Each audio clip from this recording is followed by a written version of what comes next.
Gen Z sekarang tuh marah terhadap penambangan liar. Gen Z sekarang marah terhadap pencemaran lingkungan. Setuju, Kak. Gen Z sekarang marah terhadap keserakahan.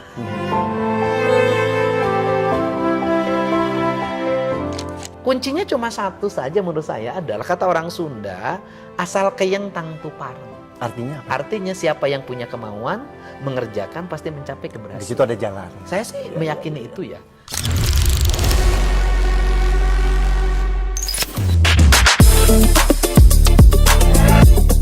Gubernur Jawa Barat Kang Deddy Mulyadi mendapat penilaian dari generasi muda di media sosial sebagai gubernur dengan kinerja terbaik. Mendapatkan gelar tersebut, Kang Deddy Mulyadi sangat bersyukur sekaligus menyampaikan pesan untuk anak-anak muda di Jawa Barat. Hal ini diungkapkan Kang Deddy Mulyadi saat berbincang di podcast dengan Hengky Kurniawan. Menurut Kang Deddy Mulyadi, anak muda di era sekarang meski kemudahannya lebih terbuka, tapi tantangannya lebih berat. Menurutnya saat ini manusia tak hanya bersaing dengan manusia lagi, tetapi juga dengan mesin, teknologi, atau yang sekarang terjadi dengan artificial intelligence. Meski demikian, Kang Deddy Mulyadi menegaskan, di balik tantangan itu sebenarnya juga terdapat peluang lebih terbuka. Kemudian, Kang Deddy Mulyadi mencontohkan, anak muda bisa mulai bergerak dengan membuat konten di lingkungannya sekitar. Lebih lanjut, Kang Deddy Mulyadi mengungkapkan, kunci untuk mendapatkan peluang tersebut adalah kemauan. Bicara anak muda Jawa Barat, Kang Deddy. Pertama saya ucapin selamat Kang Deddy. Barusan saya lihat di sosial media Kang Deddy mendapatkan penilaian dari generasi muda, gubernur nomor 1 dengan kinerja terbaik. Nah, nomor 1 Kang Deddy, nomor 2 gubernur Aceh, dan nomor 3 Mas Pramono Anung. Nah, sekarang bicara Gen Z atau anak muda milenial di Jawa Barat. Kan ini banyak ya keresahan-keresahan anak muda terkait susah lapangan pekerjaan, biaya hidup yang tinggi. Nah, ini kita jujur-jujuran aja. Menurut Kang Deddy, kira-kira untuk saat ini negara kira-kira ada nggak merasa gagal, belum bisa mengakomodir misalnya?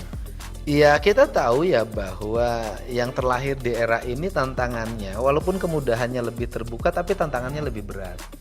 Kenapa? Karena persaingan hidupnya yang berat. Persaingan hidup berat ditambah kebutuhan hidup yang tinggi, bayangin. Betul. Dulu zaman saya barangkali satu persaingan hidup ringan dan kebutuhan hidup sederhana. Nah, hari ini kan persaingan hidup berat. Belum AI lagi ya? Kebutuhan hidup tinggi. Manusia bersaing bukan hanya dengan manusia, manusia bersaing dengan robot, dengan artificial intelligence kan. Kemudian dulu kita bersaing cuma teman sekampung. Hari ini kita bersaing beda kabupaten, beda provinsi, dan beda negara. Betul. Tetapi di balik itu sebenarnya peluang juga lebih terbuka. Siapa sih yang memiliki kemampuan entrepreneurs hari ini akan menangkan. Betul. Karena ruang pasar juga terbuka. Apa hari ini yang tidak jadi duit? Kan dulu kita konten aja jadi duit. Jadi duit. Harus jualan es keliling. Betul. Gini aja, rajin memvideokan hasil-hasil karya pembangunan di Jawa Barat aja di YouTube itu kalau sebulan 20 juta kegaji itu. Dan masyarakat tertarik loh, apalagi anak muda mulai tertarik apa nih pembangunan di daerah ini, di daerah ini. Nah, itu saya lihat artinya ruang terbukanya juga tinggi. Di balik tantangan juga peluang sangat besar. Kuncinya cuma satu saja menurut saya adalah kata orang Sunda, asal keyeng tang tupareng. Artinya? Artinya siapa yang punya kemauan, mengerjakan pasti mencapai keberhasilan. Di situ ada jalan. Saya sih meyakini itu ya. Jadi andai kata pun ada yang mengeluh saya begini-begini, justru karena tidak bergerak. Kan tidak mungkin kita menemukan garis takdir kita tanpa kita berjalan menjemput takdir. Betul. Nah kemudian yang kedua, ada yang penting, dulu ada yang salah persepsi tentang saya. Bahwa cara berpikir saya yang tradisional, cara berpikir saya yang ideologis terhadap nilai masa lalu, cara berpikir saya yang berbasis ekologi, berbasis alam, dulu orang menganggap bahwa saya akan ditinggalkan oleh Gen Z. Sekarang terbalik. Betul. Gen Z sekarang itu peduli lingkungan, bicara tradisionalis. Betul. Gen Z sekarang itu marah terhadap pembalakan hutan. Betul. Gen Z sekarang tuh marah terhadap penambangan liar.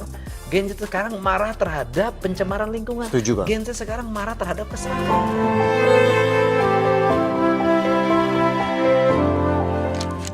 Jadi ketika kita ngusung itu, frekuensinya sebenarnya menjadi sama.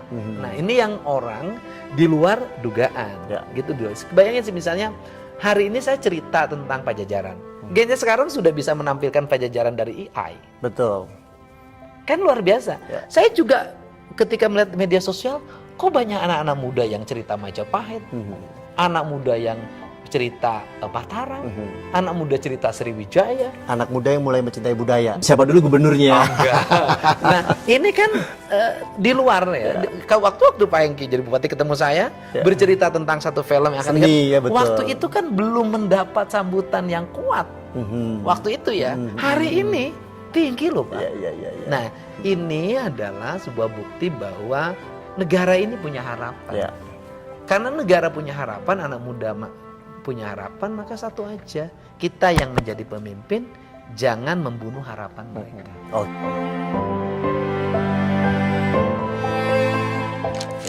Sekarang gini, Kang, tapi ada juga anak muda tuh yang apatis terhadap dunia politik.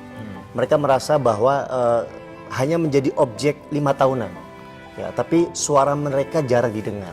Nah, sekarang di kepemimpinan Kang Deddy, bagaimana Kang Deddy bisa meyakinkan bahwa Kang Deddy akan mendengar anak muda, Kang Deddy akan menjawab semua keresahan anak muda?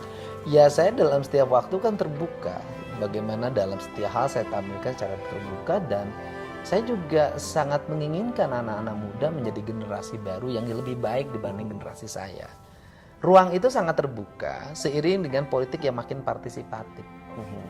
Kemudian politik yang semakin terbuka, maka harapan saya adalah politik harus terus memberikan ruang yang sangat terbuka untuk partisipasi, termasuk anak-anak muda partisipasi dalam politik. Nah, malah Kalau berkaitan dengan program provinsi barangkali? malah kalau dalam sistem politik berbasis digital, anak muda itu jauh lebih punya kesempatan tinggi. Kenapa?